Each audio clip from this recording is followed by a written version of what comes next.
Hello everyone, ইংরেজি গ্রামারের একটা প্রশ্ন নিয়ে আজকে হাজির হয়েছি। তো আজকের ইংরেজি গ্রামারের কোশ্চেনটা আমি দেখে নেব কি রয়েছে।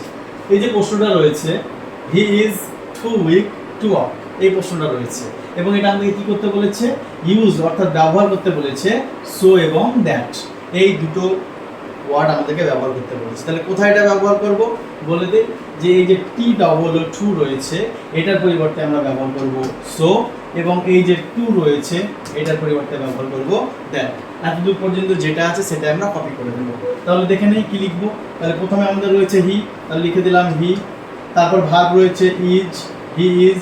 এবার এই টু এর পরিবর্তে এটা পরিবর্তন করে আমরা কোনটা লিখবো, সো লিখবো, হি ইজ সো। এবং বাকি রয়েছে উইক, উইকটা লিখে দিলাম। তারপর পড়ে রয়েছে টু, টু এর পরিবর্তে কি লিখবো, দ্যাট, দ্যাট লিখে দিলাম। এতদূর পর্যন্ত আমাদের কাজ করা হয়ে গেল। এরপর আমাদের কিন্তু এখানে একটা সাবজেক্ট নিয়ে আসতে হবে, ঠিক আছে।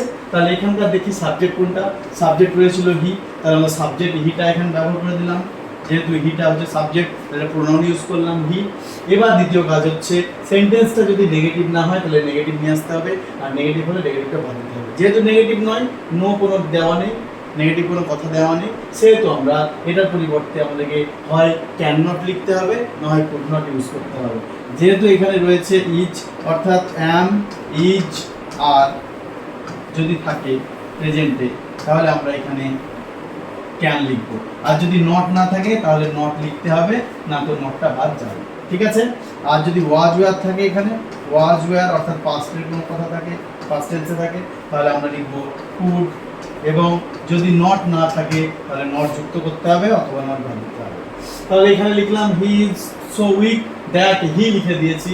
যেহেতু আমাদেরকে দেখতে পাচ্ছি ইজটা প্রেজেন্ট টেন্সে রয়েছে, তাহলে আমরা কি লিখবো, কান।